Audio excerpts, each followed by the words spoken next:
Well, welcome everybody to Office Hours here on Agency Success. So glad you've joined us today. My name is Nathan Ingram. I am here as host at Office Hours, joined by my friend Cory Miller from hosting.com, as well as my friend Aaron Campbell, also from hosting.com. Great to see you guys. Great to be here.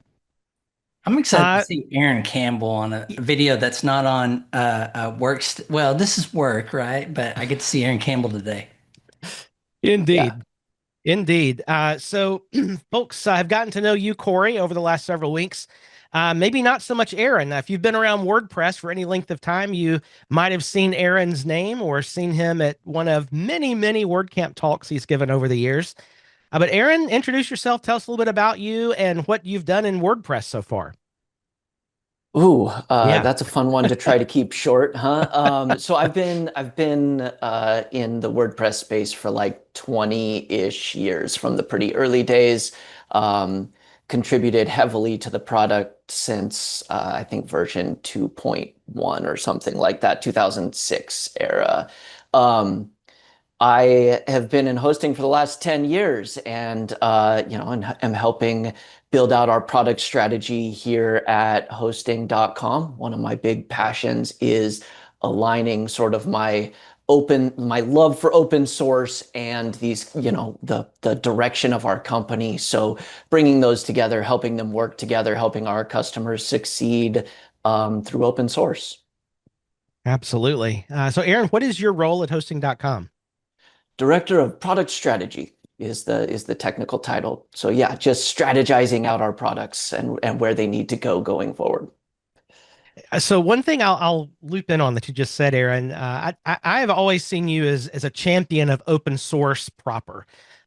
One of the well, I've heard a number of your talks that you've given at WordCamps. One of my favorites, I don't know if you remember this, but this was maybe the first time we met. It was I think WordCamp Fayetteville a million years ago in Arkansas, and you gave a talk on open source in general. I can't remember the title of it, but you talked about how there this major open source challenge with tractor software of all things. Do you remember that talk? Yes, yeah, kind of the risks of closed source and like what that can, the potential fallout for that. And yeah, it turns out a bunch of farm tractors, as they've gotten super technologically advanced, the software on them is closed source, and so farmers couldn't fix their own tractors. It's where we see a lot of like the right to repair legislation. It's to me, it's one of those things that really drives home the importance of owning your own stack from the top to the bottom in a way where you're free to do with it what you need to do with it in order to be successful. Um, I, I think that's called the future of the web. If you look for that talk on the WordPress.tv future of the web, I've given an updated version of it as recent as WordCamp Asia. And so that would have the most recent, kind of my most recent thoughts on it. Yeah, really, really interesting talk. It really got me thinking bigger about open source and WordPress than I had in the past. I'm happy to have you here, Aaron. Not only hopefully you'll be able to weigh in on some of the technical questions that come in later. I haven't looked at what those are yet. I always like to be surprised with the questions in office hours. But one thing I would like to get your thoughts on is Hey, a story. before you Mhm. do that, Nathan, can I butt in? Please. I want to tell a couple more things about our dear friend Aaron Campbell. This is the second go around I've gotten the chance to work with Aaron, including you, by the way, Nathan. This is our second turn at this, so it's really cool. But what you probably already know, but you'll know today even more, is that Aaron is extremely smart. Thinks about things. I was watching him and I was like, he's bringing up the exact transcript of what he said, 15 years ago. So brilliant. But the other side is, we know a lot of brilliant people that don't do human very well. Aaron's this weird person who can do both very, very well. So I'm excited about that. And then one more note, in addition to being background as a developer, so he can talk geek with you, tech with you all day, where I'm right here. I just go, okay, cede to the smart people here. But he's also been an agency owner. He's been where you've been In fact, that's where I first learned about Aaron years ago, and then got to work with him twice now. And by the way, he's the reason I'm here at hosting.com today. If he hadn't put my name in when HU Hosting was looking for someone that does things that I do, I don't think I'd be here today. And so I appreciate that, Aaron. But anyway, you're in for joy, a treat here. You're going to get some real answers, and I'm going to get into the background. Trying to shorten my intro down as much as possible. I did miss something that obviously applies directly to everyone here, which is I did run my own agency for about 15 years. Started out working with small businesses. By the time I sold it, we were working mostly in the enterprise space. So I've sort of worked that whole gambit. And a lot of what I do here at hosting.com as far as strategy is figuring out how to solve the same pain points that I faced from the other side when I was an agency. It's part of why those are like important problems for me to solve personally, and how I go about it here at hosting.com. Yeah. Thanks for that, Cory. That's a great insight.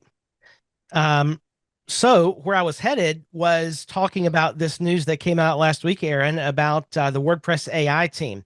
And for anybody that's in the chat that hasn't seen this, I'm going to just drop a link into the summary of that issue that I talked about in a post status column earlier this week. But essentially, the WordPress AI team has released a roadmap about what they're going to do to bring AI into WordPress itself. Most of these are going to be in the form of um, canonical or feature plugins. Um, but it's really interesting. And Aaron, I'm just curious about your take on what role should AI play in particularly core WordPress? Yeah, that's an interesting one because I do think it's so important for people to be able to do whatever they need to succeed, but also be able to own their whole stack. And those are a little bit at odds when it comes to AI, right? Like, I want you to be able to leverage AI because it is a way to help, speed your processes, et cetera. It's an amazing tool, but it's hard to own your own. Like these massive LLMs that already exist are kind of the only way to leverage them at the moment. Yes, you can do some of your own training, et cetera, but by and large, that's not where most people are. So I love the tack that they're taking in this AI working group. Several of the folks I've had a chance to meet with one-on-one since they were chosen and before the actual original announcement, where the main focus is what can we do in WordPress that will allow people to leverage all these other LLMs natively inside WordPress? How can we tool them up so that they can succeed while also still keeping everything open and owned and sort of LLM agnostic? So you can start with one LLM, and then if that no longer serves your needs, you can switch to another. You've already built it in WordPress, and so it works with anything. I'm super excited. Yeah, it is interesting because right now you know, uh, one of the big ones that's out, is Elementor. They just announced this new agentic AI that they're bringing in, and everybody's sort of doing it on their own, and there's different ways they're bringing it in. Clearly, AI isn't going anywhere, so it's going to be good to have a kind of for lack of a better term, an approved or accepted way to bring bring AI into WordPress, I think. Yeah, and I think that it's going to be cool to see, just like we saw with, say, like the REST API, as that started to be leveraged by other plugins and tools to do far more with it than WordPress itself is doing. Um, as a lot of these sort of APIs land in WordPress, the exciting stuff is less about those landing in WordPress and more as people start doing stuff with them. As your, Yoast SEO plugin can help you by using some AI natively through WordPress. Maybe even you can put you can set it to use your own chat GPT that's trained on your personal language so that the suggested snippet for search engines is in your tone of voice, right? Like there's going to be some really cool stuff that will just be seamless once these are built into WordPress, and will just kind of work the same across all these different plugins and themes and whatnot. Yeah, for sure. And Melanie has some good comments in the chat about so much AI spam in the WordPress dashboard right now. Upgrade to this, upgrade to that. And who knows if this initiative is going to change that at all. I think plugins are always going to be monetizing using our dashboard real estate, but it will be good at least to see what I hope to be some standardization on how AI is brought into WordPress as a whole. If you haven't looked at it, folks, just the link is there in the chat. I've linked over to the GitHub monorepo for the AI experiments plugin in that article as well. There's some good stuff there. So if you haven't taken time to look through that, I would highly recommend it. And speaking of the experiments plugin, I mean, trying that out and testing lets you know what's likely coming down the pipe for WordPress. So getting ahead of the curve there is fantastic. But you had talked specifically about that plugin and about it being kind of a canonical plugin, which is true. But the idea is once things get really functional in that plugin, the most used, most useful parts of that, the things that are really helping people succeed, should land in WordPress core as a next step. So this gives you a peek at what's coming before it's here. Yeah, indeed. All right, folks, let's get on to your questions. We'll get started. I'm working on a dog rescue site in a staging environment using ACF custom post type for dogs. I added buttons, a cute pug, and when the URL reads this, when accessing the post, I get the big red screen of death saying the site is unsafe due to phishing. Okay. But when I change the URL to this, all is well. Well, let's see what the difference is. Just the number 2? That's the only. Okay. Well, that is weird. I will give you that. Goodness, the only thing that I would imagine that would get flagged as phishing is something about this URL, perhaps. But is this Chrome flagging the site as phishing? It's your browser that's showing this? Chrome is for some reason giving a phishing warning on this URL. Beth, that I will agree with you. That is weird. You got any guesses, Aaron? I, I don't. I'm not seeing enough of a difference between these URLs to wonder why. My only thought is, are we positive that Chrome is not actually flagging both of these, but once you accepted the risk on the first one, it's no longer re-prompting you on the second one?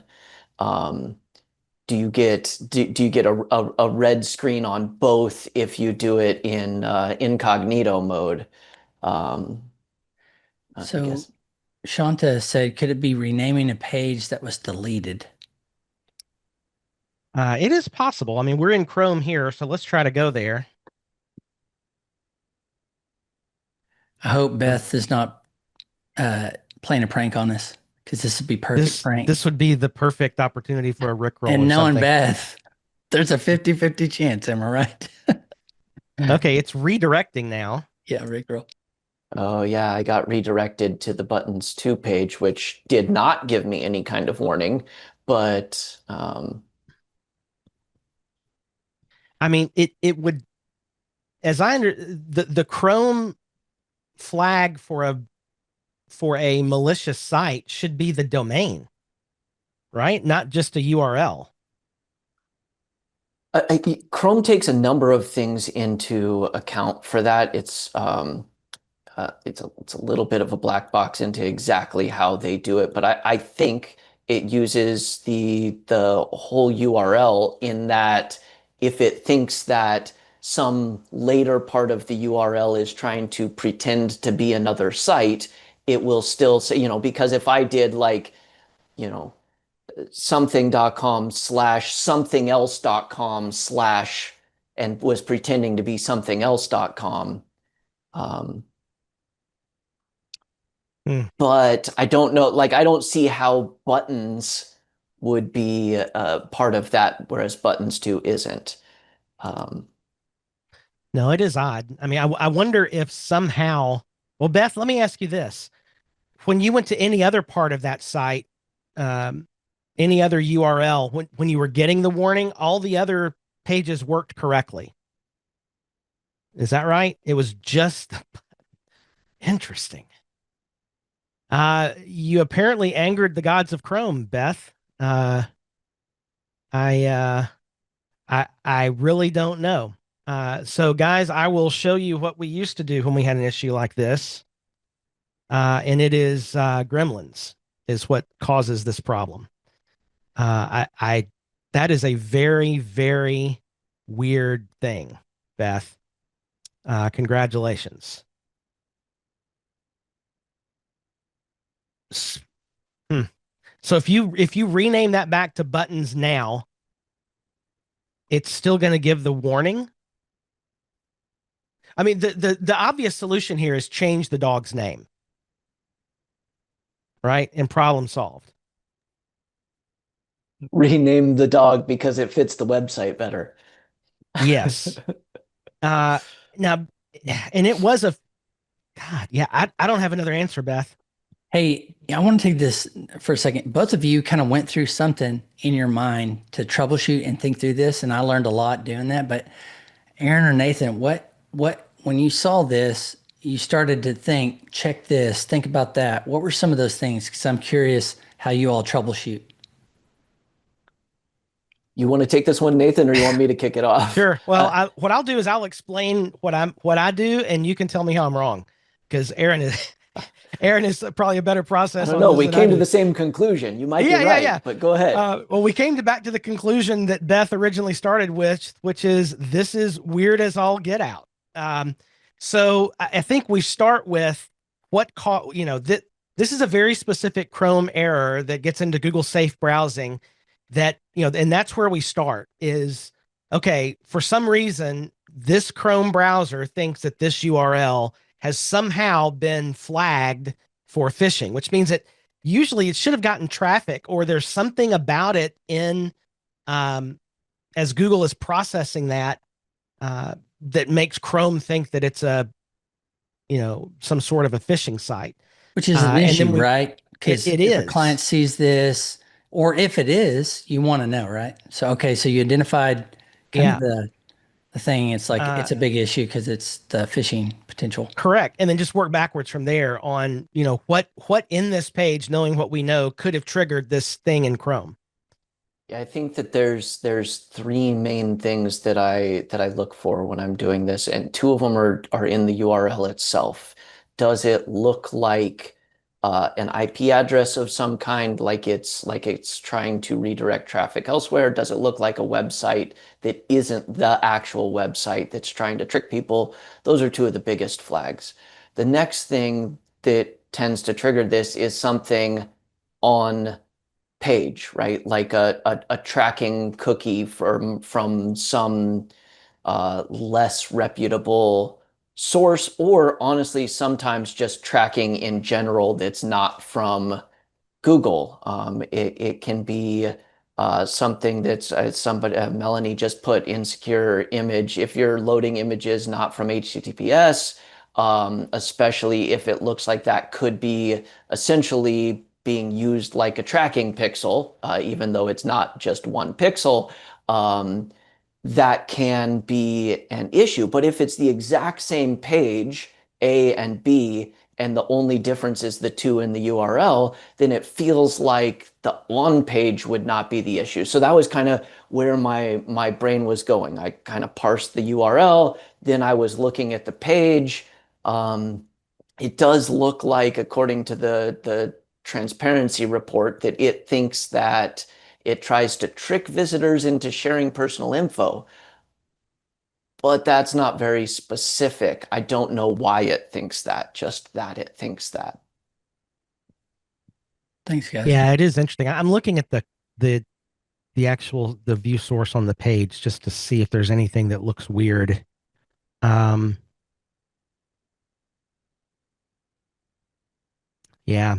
My guess is that if you were to publish this on whatever this is going to be.com, I bet you wouldn't get that warning.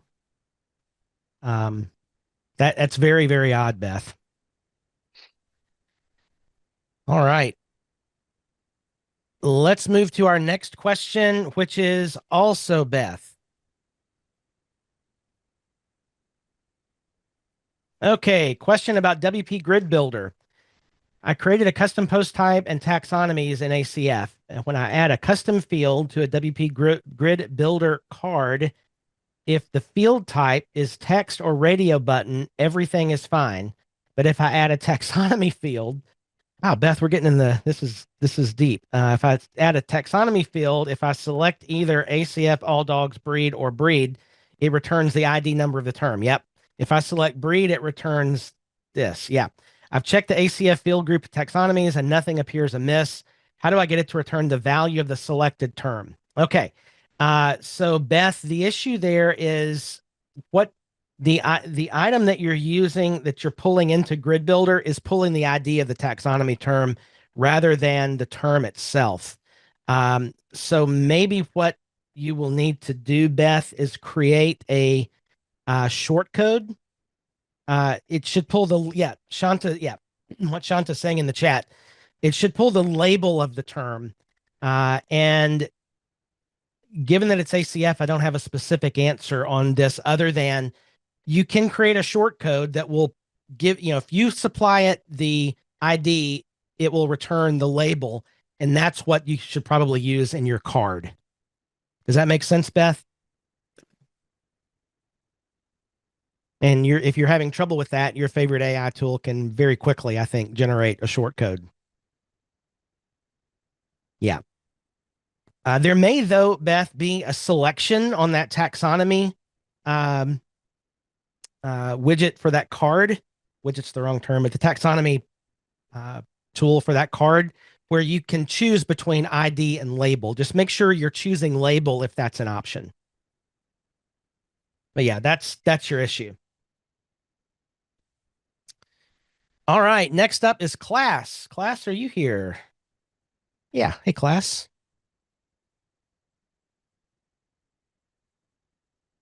We're gonna have to draft Shanta into coming to an office hour. She's in the chat being a superhero. I love it. Indeed. Well, Thank Shanta's you, always Shanta. a superhero. Yeah. Okay, Class has a question about short film distribution. The client has produced a 30-minute short film that they want to offer rental. Oh, individual 24 to 48 hours to watch. So it's a church NGO charge based on organization size, subscriptions for different lengths. Beyond the streaming video, the packages may include teaching materials, pay it forward, pay for individual rental with a gift certificate. For individuals, we could use Vimeo rental. That's what I was thinking earlier. I'm looking for options for the church NGO subscription to handle the price tiers and subscriptions. If we build a membership site, it's easy to set up the different terms and packages. I'm not sure how to handle controlling access to the film. Yeah. So class, this is going to be complicated. First of all, before we move forward, is your client prepared to pay for something complicated? Given that we're talking about a nonprofit here. You're talking tomorrow. Okay.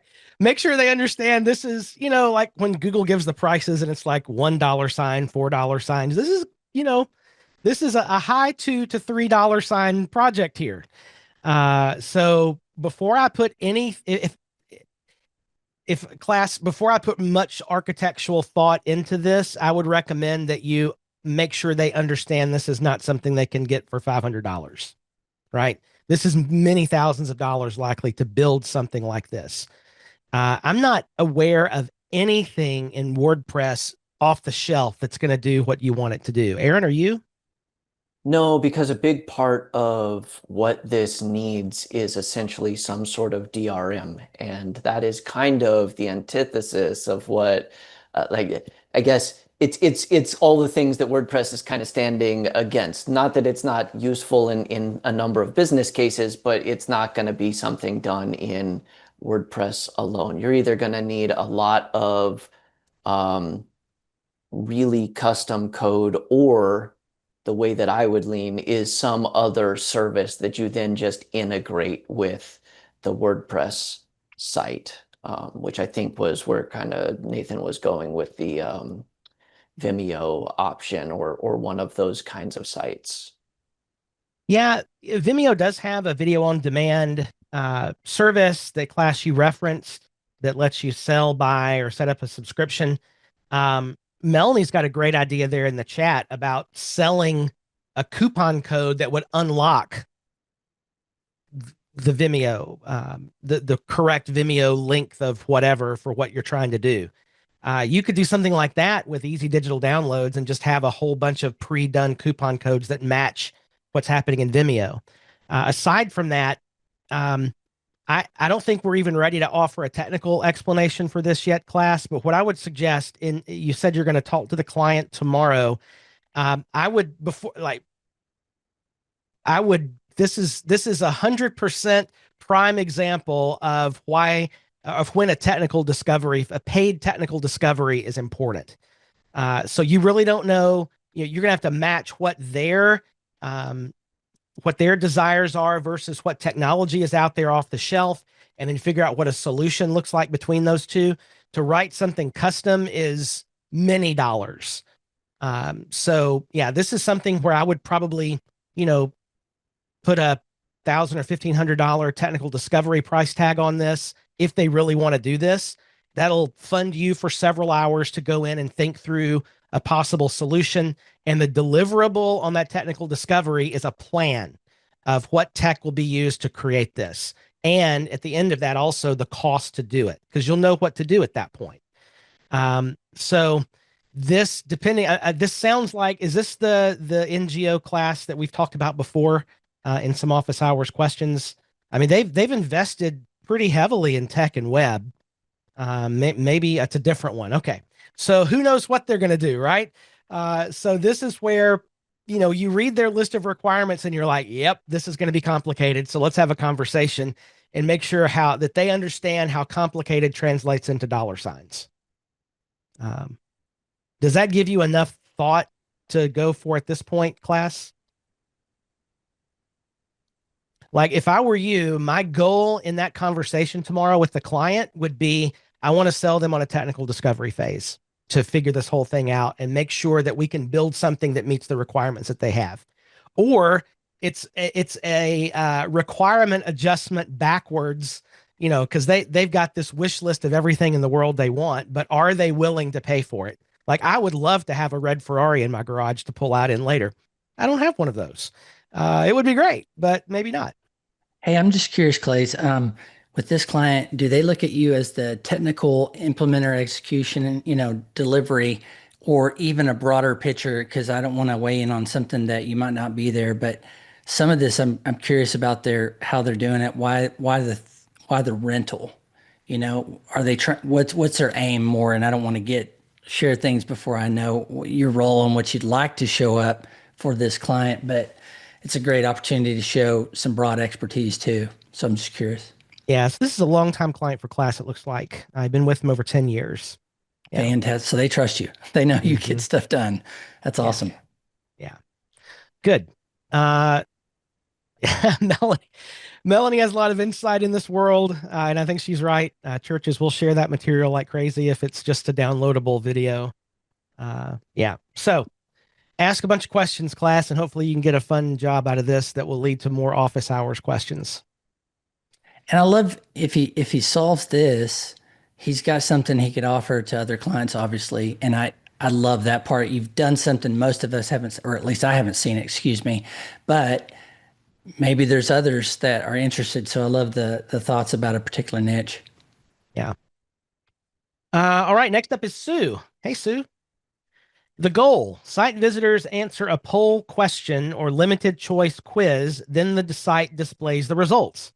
Example: which of these two blank? And when they pick one, they see how many picked each choice. Okay, extra credit. Auto create posts so past quizzes polls can be displayed like search results. Ooh. Okay, so Sue, out of the gate, the Gravity Form, I know you're a Gravity Forms person. The Gravity Forms poll add-on will do what you want it to do here. After you select an option, it will show you the answer or how many others selected that same option. And yep, and like Melanie's saying, Gravity View you can use something like Gravity View to display the results as a post so that it then becomes something searchable. You'd create the post and then there'd be a Gravity View shortcode that would drop in essentially what people see after they've submitted the poll on the page. So yeah, it wouldn't be Sue's asking, would it be an archive page? Not specifically an archive page. You would just make it a page or a post and put some, title it and put some text in there that would capture search results either on the site or external. And you'd use the Gravity View shortcode, which would then essentially drop in below that the poll results. You could create a custom post type called like polls or my polls or whatever you want, and then just every post that's in that CPT has one of these polls blocks in it. That would give you both the archive page that you're potentially looking for, as well as just using out of the box features from the Gravity Forms polls. Mm-hmm. Yep. Can it be automated? I don't.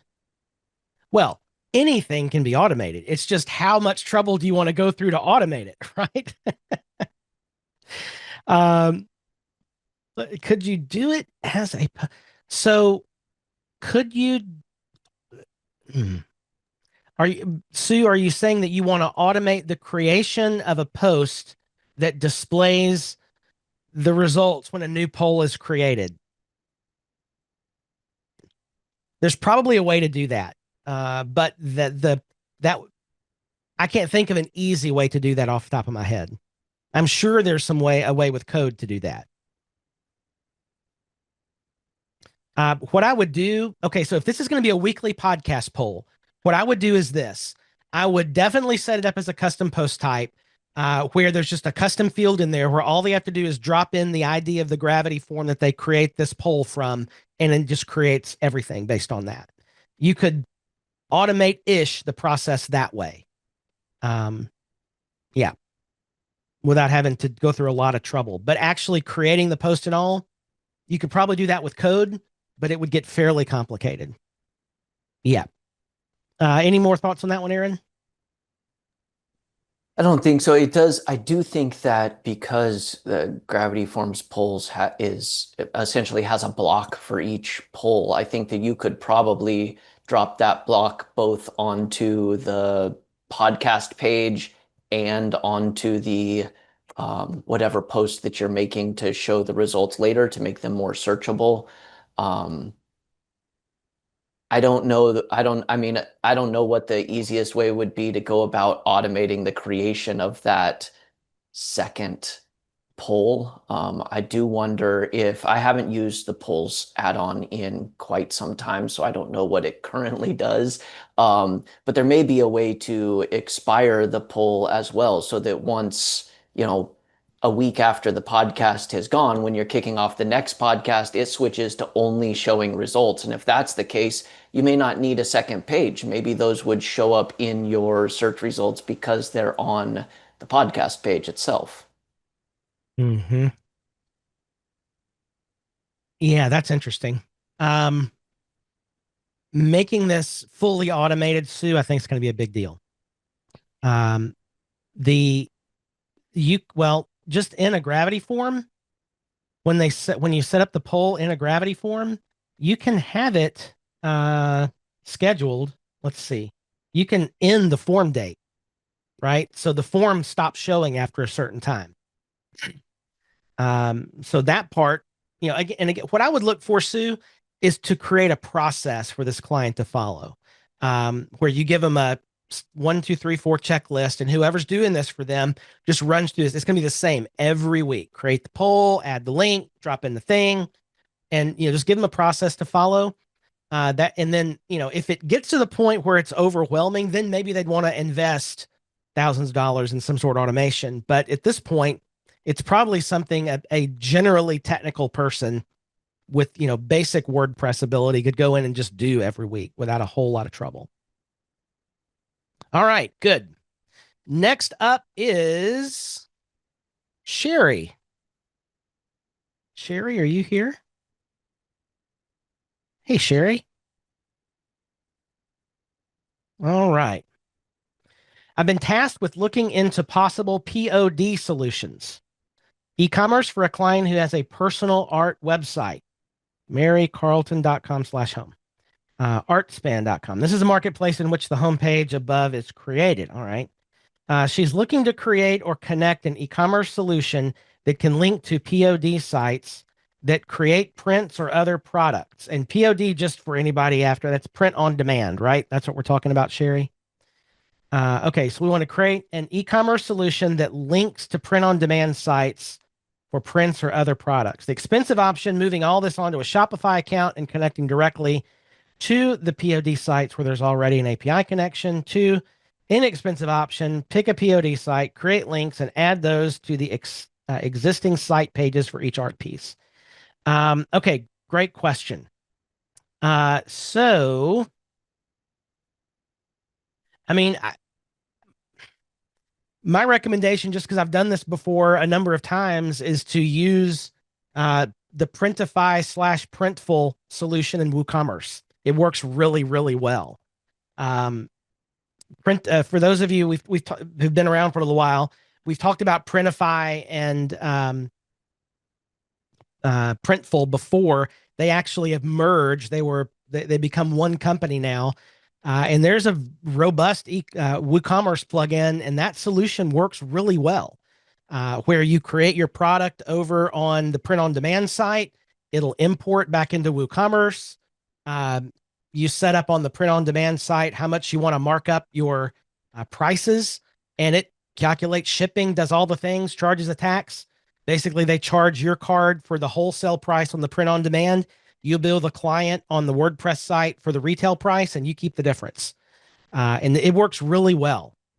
So for something like this, you could create, it would be a WooCommerce site where the art page is the product page, and there's a buy button right there. Well, you could do it a few ways. You could create the art page where it's the image that's maybe a category or probably a category for all the products. And then there's mugs and prints and whatever else you want to put that on that's linked to that site as well. There's several different ways you could structure the organization of that site, but that's the direction I would lean. Sherry, have you thought about that before? Was there a reason you were looking at Shopify particularly? Tanya is right. These print-on-demand sites do add many, many images to your WordPress site, depending on how many you define. So it could be, 5 or 6 or 7 different images. Yeah. So WooCommerce works with this very well. We've done it multiple times, and they work quite well. Yeah. So you want the WooCommerce Printify plugin. Here's the page on Printify that talks about it, and it's a free plugin somewhere. Interesting. Maybe if I say plugin. It looks like Melanie already linked to the Printful integration in the chat. Yes. And there is a plugin. There's the WordPress.com version. It's right. It's Printify for WooCommerce. Works very, very well. Printify has a broader catalog of items than Printful. They're still showing separately right now, but they're the same company now. It's not a WordPress site where she has her current art, so I'd be looking at a shopping cart separate from her current site. Okay. So then, Sherry, what I would, if you lean the WordPress direction, and say the art page is on her site, she could click that and it would go to, store.hername.com or whatever it is. And the art could be a taxonomy. The name of the art piece could be a taxonomy, a category term basically for, say it's a mug with that art on it. It would be a mug with the taxonomy name of that art piece, right? So then it could link over to the WooCommerce category page for all of the items that have that term on them. Yeah. Good. All right. So does that give you a good direction, Sherry? Excellent. All right. Next up is Tanya. All right. Tanya always has the funnest clients. Here we go. Chicken and egg scenario, sort of. All right. The client is currently hosted on Bluehost and wants to move to a new host. They have two domain names. One is plural and the other is singular. The plural option is the main domain and the singular is forwarded to the plural. Okay. Everything indexed on Google is under plural. Okay. The client wants to build a new site with a new database on a new host, but they want to keep the old site live on the old host until the new site is finished. What's the best way to do this? Okay, so before we go any further, just stop thinking about singular and plural names, because what you're going to do is build this site on a development domain of some sort, right? Your own hosting. Like, don't think about this in terms of single, whatever. Because the site is already ranked in Google as the plural site and people are used to going there and whatever, you don't want to change that. So build it on your own development server or some other place, a subdomain or whatever, and then you'll launch it on the plural domain just like it is, making sure, of course, you do redirects if any of the URLs changes. I think step one is build the new site on a development domain, just like Nathan said. Step two is at that new host, you basically push that site live to the main domain, which I guess is the plural domain.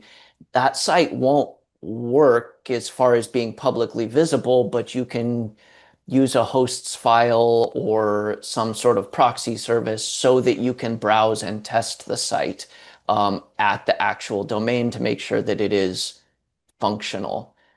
And then once it is, make sure that every single page on the current site that is indexed by Google either exists exactly as it is on the other site or has a redirect set up, because otherwise you will lose a lot of your SEO juice. And then you would make the cutover just by changing the DNS on the primary domain to point to this new host. The secondary domain already should ideally not be pointed straight to the server. It should be using a CNAME record to point from one domain to another domain. So once the main domain is moved, the secondary domain just sort of magically moves with it, if you will. Yeah, so that the singular domain is forwarded essentially to the plural domain. Is this being recorded? Yes, it's being recorded. Yeah. Right. And for those of you wondering, Titiana is Tanya. They are the same person, in fact. Good. Okay, so Tanya, does that give you what you're looking for? Got it. Okay, next is Beth Livingston. Okay. Is creating a custom plugin better than using a snippets plugin? If yes, why? It's a great question. So Beth, there are a number of directions from which we could answer this question. And yeah, we'll just go with Melanie's answer in the chat. It depends. Next question. No. So Beth, so first of all, let's eliminate this. Or let's think about it this way. A plugin is essentially a bunch of snippets of code, right? That just has a plugin header and it shows up in WordPress as something you can activate or deactivate.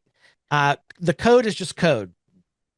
It may not matter where it lives, whether it's running out of your functions.php or an MU plugin or whatever. Now, should you use a snippets plugin? My question to you would be, or my first response would be, depends which snippets plugin. Because the traditional snippets plugins are storing that code in your database, which is not generally a huge deal, except for it's another database hit whenever the site loads, right? And generally, database hits are the slowest thing that happens when a website loads. So that's why for a long time I've been if you're going to use a snippets plugin, I recommend Fluent Snippets, which stores those snippets as flat PHP files. So it's as though you've created an MU plugin, right? And it's not storing that code in the database, requiring an extra database hit. So if you're using Fluent Snippets, I would say it just kind of depends on how you want to work. If you're not, then switch to Fluent Snippets or create a custom plugin in general. Aaron, what do you think? Well, I had not heard of Fluent Snippets. I did not realize that there was a snippets plugin saving as actual PHP files. I love that. Yeah. And Um, it'll actually even, you can remove Fluent Snippets and it'll save it as it's its own standalone ME plugin. Well, and see, that's perfect because that solves the only other part of this. So to me, snippets plugins are extremely convenient, which is great. Once a thing is more permanent on a site, once like you found the solution and you're not needing to change it regularly or add more to it, I prefer to make things plugins because of a lot of the stuff that Nathan was already saying. You don't want additional database hits, but what's worse than just the additional database hit is that code being pulled from a database and evaled essentially um, no longer can use things like opcode cache on a server, which essentially takes a PHP file, compiles it, if you will, and just keeps it in memory so it can be reused. You can't do that with dynamic stuff pulled from the database, so you have additional overhead with that. And then the last bit of overhead that you have is the snippets plugin deciding which snippets should be loaded, and that plugin itself being loaded. So it sounds like Fluent Snippets solves all but that last little inefficiency. And then maybe if you disable it and let it turn your snippet into a plugin, then you're already there and it just did it for you. But I do think that, like, honestly, for most small sites, a lot of that overhead is not going to matter. But as you start seeing more and more traffic, or as you're struggling with some performance issues and you're not quite sure where they're coming from, um, those little bits all add up. Yeah, indeed. So here's actually in the file tree, Fluent Snippets stores its snippets as individual PHP files here in WP Content Fluent Snippet Storage. So it's pretty cool the way this works. And there is an option when you remove it where it would just convert all of the snippets it has into an MU plugin. Uh, so Beth, so those of you that have been around office hours a while, Beth is talking about her huge furniture store site. It's pretty slow on the admin side because it's a WooCommerce site and has 8 million products in it, right? Um, will switching to Fluent or a custom plugin help with that? Probably not, Beth. A single, and the code that you're talking about is the one that when you've created some code that when you delete a product, it removes the associated images. It's probably not going to matter, to be honest. There are other bigger reasons why your site is slow on the admin side, and it's probably related to your hosting, if I had to guess anything. Um, I think that depending on what slow means here, but it sounds to me like this is very slow. But what you're talking about saving by removing the snippets plugin or even moving to snippets plugin like Fluent is, a quarter of a second if you're lucky, probably less than that. So it makes a bigger difference on front of site where you're getting lots of hits and less individual page load time difference. So I wouldn't expect it to be the panacea to fix your WordPress admin yeah, speed. it's going to be a bigger issue than that. And yeah, so this is where you want to have a conversation with a server wise person who can look at what's going on the back end and see what's actually creating the long calls that are taking forever to load.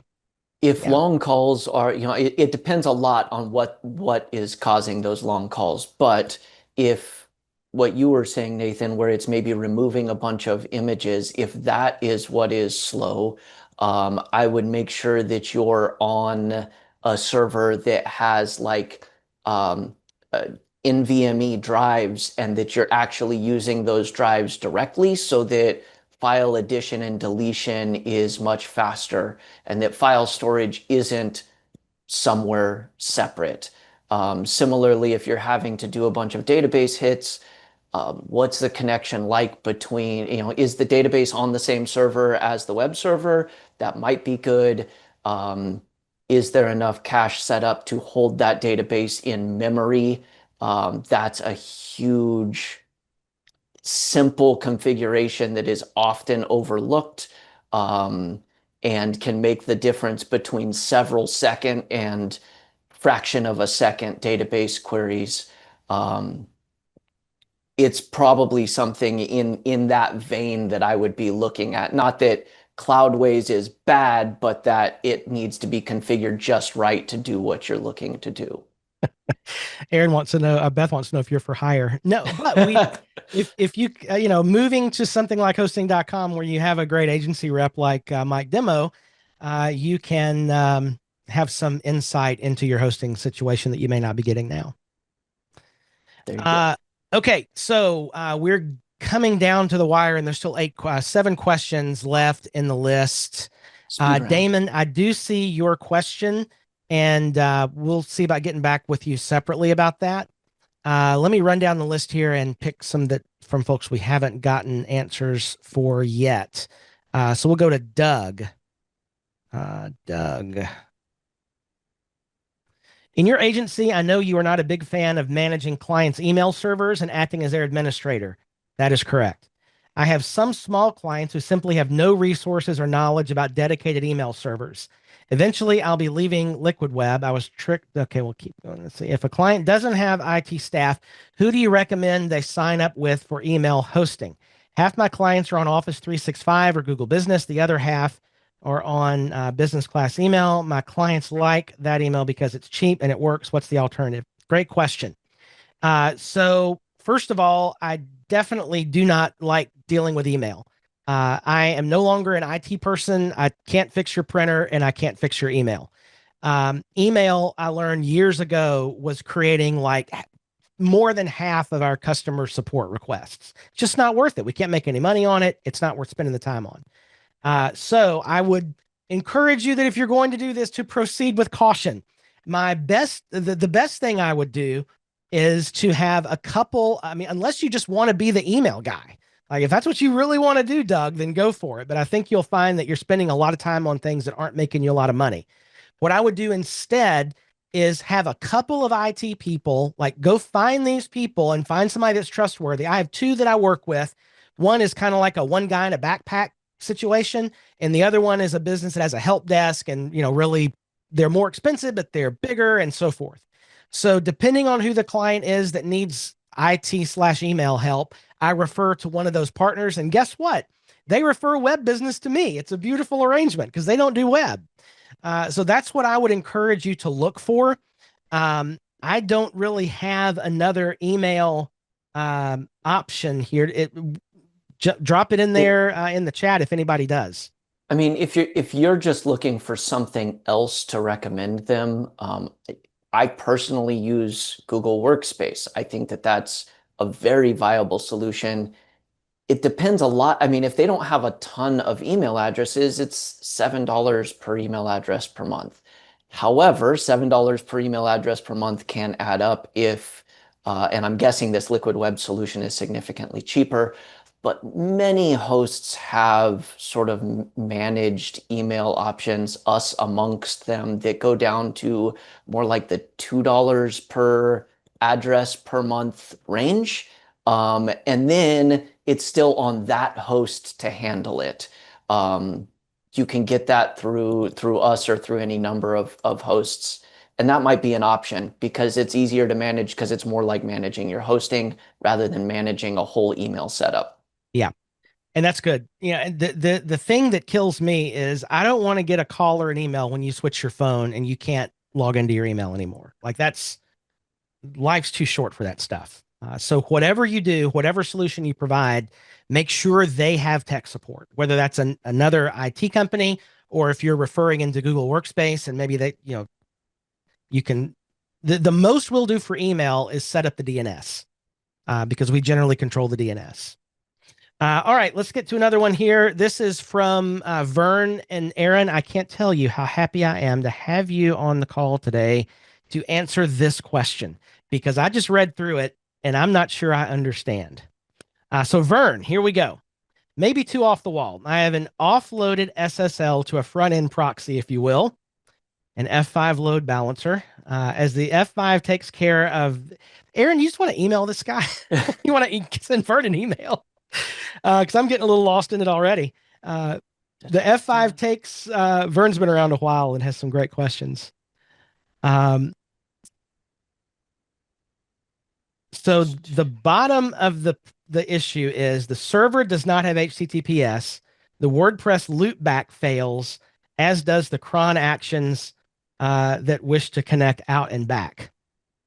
Yeah, I mean, you have two options here essentially. One, it looks like you're already messing with one potential. Essentially, your options are to actually route the traffic out past the load balancer and back, because that's the only thing that can actually process the SSL, or you need to have the SSL also on the server, and an SSL of some kind that your site accepts as valid. You could probably put a free SSL cert. Don't go self-signed. That could be problematic, but a free SSL cert on the server itself, and that wouldn't be used by 99% of traffic, but it would be used by WordPress itself and might still solve the issue. Yeah. This is a complicated one, Vern. Yeah. And it because I didn't get to read every bit of this word for word, if you want to ping me on the Slack, the agency Slack for this, I can spend a little bit more time thinking about it and getting back to you if you need. Excellent. Let's do one. We talked a bit getting into things today. I want to make sure we get at least one question from everybody here. We have one left here from Bonnie. Oh, this is just a thank you. All right, let's see. Kudos and thank you. You were right last week. It was definitely better to go with WordPress versus Site Check Builder. For the 5K website, doing the one. I'm now the one behind the website. You got it. Great. That's going to save you many, many hours of grief trying to figure out a system that you're not used to. Okay, let's see. We'll do one more here. Class. Oh, dear. Okay. Y'all just knew Aaron was here today. So Amazon AWS server and WordPress. My software developer client uses Amazon AWS for hosting his apps. He and his web developer team install PHP on the server so they can install WordPress. Doing that because the app is there and he needs a WebSocket on the server to direct massive phone home traffic. We've talked about this before. I remember class. Now he's seeing performance issues with the WordPress site, and I've had to get his team to tweak the PHP several times. What is your experience of WordPress on AWS server? And my answer for this class is always, if you want to hate WordPress, put it on AWS because it's just hard. Aaron probably has a much better answer to that than I do. I think that you see all these managed WordPress hosting companies and offerings for a reason. WordPress is a bit of a Swiss Army knife, and you sort of have to configure the servers, the setups to really get the best experience out of it. And that's just hard to do with AWS. It is absolutely possible, but it takes a significant amount of effort and AWS know-how, enough that I have gotten sick of trying to run WordPress sites on AWS and just stopped doing it. It is absolutely possible, but a lot of those things that I was even just kind of randomly referencing earlier, PHP opcode cache, and the amount of in-memory cache for database, like all this is all really difficult to manage on AWS, and needs to be if you want to have a performant WordPress site. Yeah. Y'all, Aaron has forgotten more acronyms than I know currently. And if he's having trouble with AWS, like, yeah. I do think that there are like some of the enterprise WordPress companies are making that happen for sure. There may be some of them that have done some write-ups somewhere. I'm not currently familiar with them, but that's who I would be asking if I was trying to do this myself personally, because AWS is just no longer an expertise of mine. Yeah. All right. We have two questions lingering. We'll get those next week. Cory has something he wants to give us to wrap up. Hey, everybody. So thanks for being here today again. Thanks, Aaron, for coming in. I love it. Seeing all the chats going. Great community already. So I asked two questions last week. What is success to you? What's in your way? Just to be thinking about those. So I created a channel in Slack called My Success. Got some notes there for that. And if you want in, click that link there to get into that particular channel. It's an open channel. You can search for it too. We only have a couple right now. We're trying to kind of take it slow, but figured this is a way if you want to, take that next step, get some mutual support from each other, and I want to do it with you. Come over here and join that My Success Slack. And just a sidebar, the way I've shared this and what you'll see in Slack there is what I've spent 14 years in a business group in Oklahoma City doing. Pretty much that thing is, here's what I'm working on. And then other people around the table, or in this case, the channel, share, this is my actual experience with that, bad, good, ugly, whatever it is, to help you, me, decide what the best decision next for me is. So go over there if you'd like to join us, and I'm pumped. I hope we can get this thing going together. But yeah, excellent. So they're in the water cooler channel, which is where you land when you first join Slack. I just dropped in a link to join My Success. Click join channel, and boom, there it is. Cory also mentioned the announcements channel, which has a lot of interesting things here. There's a folder at the top here for essential links. So those of you that were asking for the replay, you can find that here. This is our agency success playlist that is part of the hosting.com YouTube channel.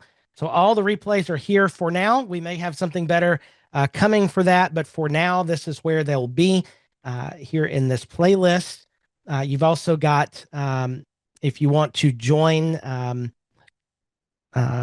well, this is the beginnings of our My Agency Success site here.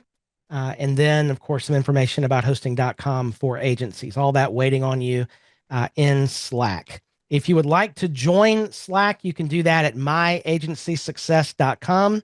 Drop that in the chat there, myagencysuccess.com, and just fill out the form there, and you'll get the link to join the Slack group. And then also you'll get the replay links and stuff like that. So you don't have to remember all this. We'll put it in Slack, then we'll get this email, and that's for the replays of everything we're doing and the stuff we're already planning. Talk to Nathan this week. I'm really pumped about what we're doing next together. So thanks for being here, and Nathan for leading this. Indeed. Well, thanks everybody. Great to hang out with you all once again. Thank you so much, Aaron, for being here, and Cory, of course. We will see you all on Tuesday when we're talking about problem clients. Have a great weekend. We'll see you back here on Agency Success, where we go further together. See y'all.